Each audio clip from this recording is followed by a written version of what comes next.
Buen día, el día de hoy vamos a resolver el siguiente ejercicio. Dada una función vectorial f como la que tenemos acá, vamos a determinar los valores de C1, C2 y C3 si f es irrotacional y el valor de C4 si f es solenoidal. Entonces, vamos a comenzar. Primero, para que f sea irrotacional debemos recordar entonces que el rotacional debe ser igual al vector 0,0,0. Para calcularlo, entonces lo que vamos a hacer es cada componente del vector que vamos a hallar acá con el rotacional lo vamos a igualar a cada una de las componentes del vector 0. Por ejemplo, vamos entonces a hallar el rotacional de este vector. Se anula esta primera fila y se multiplica diferencial de y por este de acá, como tenemos aquí, menos este diferencial con respecto a z por la componente de acá. Y lo igualamos a la primera componente 0. Lo que vamos entonces a seguir haciendo es derivar cada una de las componentes con respecto a y esta y esta con respecto a z. Entonces tenemos la derivada de 2x con respecto a y menos la derivada de c3y con respecto a y la derivada c4z con respecto a y.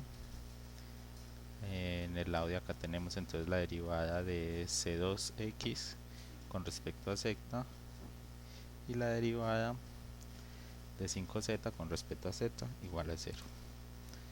Derivamos, entonces esta primera derivada me da 0, esta derivada con respecto a y me da pues c3, esta derivada con respecto a z me da 0, menos la derivada con respecto a z de c2x que me da 0, más la derivada de 5z con respecto a z me da z, y tengo igual a 0. Lo que hago entonces es despejar simplemente c3, que tengo que me queda acá menos c3 menos 5 igual a 0, y despejo a 5 y me queda que c3 tiene el valor de menos 5. Vamos entonces a trabajar con la segunda componente, entonces se anula la segunda fila y multiplicamos en cruz las anteriores.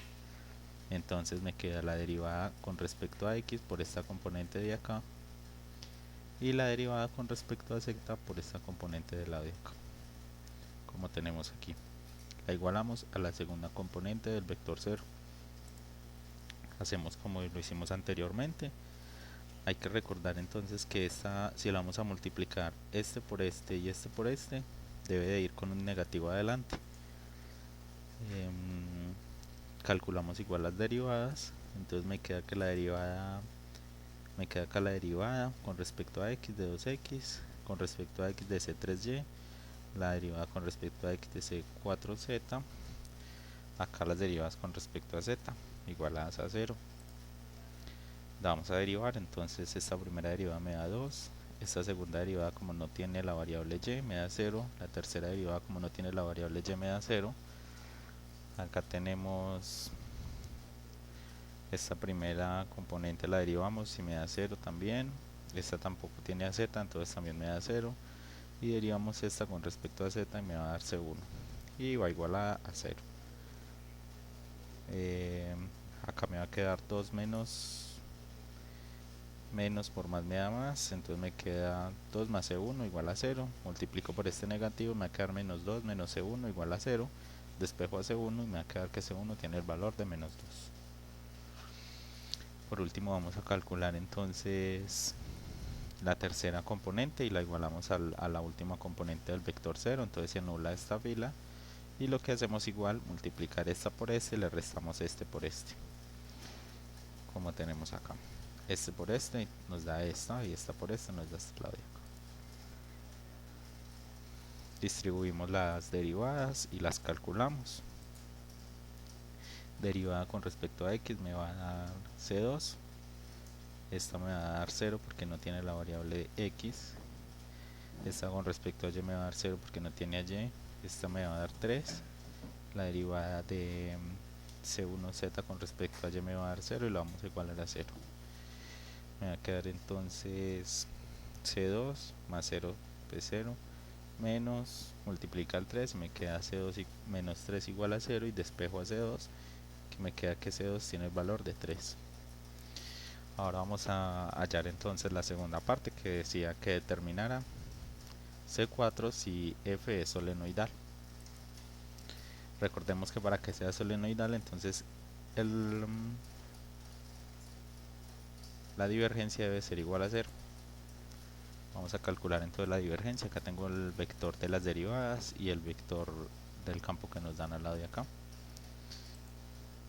Se distribuyen como el producto punto y calculamos la derivada de cada una de ellas. Entonces me queda derivada de x con respecto a x, la derivada de 3y con respecto a x, derivada de c1z con respecto a x. Igualmente tenemos estas dos componentes de la misma manera. Lo que hacemos entonces es calcular cada una de las derivadas. Acá tenemos que la derivada con respecto a x me va a dar 1. Esta derivada con respecto a x, como no tiene a la variable x, me da 0. Esta tampoco tiene la variable x, me da 0. Acá vamos a derivar con respecto a y. Como no tiene esta componente la variable y, me da 0. Esta tampoco la tiene, me da 0. Esta con respecto a z, como no tiene la variable z, me da 0. Esta, como no tiene tampoco la variable z, también me da 0. Y derivo esta que sí tiene la variable z, por lo tanto me va a quedar c4 y la tenemos igualada a 0 por lo que es solenoidal. Y acá me queda que 1 más c4 es igual a 0 y despejo finalmente c4 y me va a quedar que el valor de c4 es menos 1. Así entonces es como se resuelve este ejercicio. Espero que haya quedado claro. Que tengan un buen día. Gracias.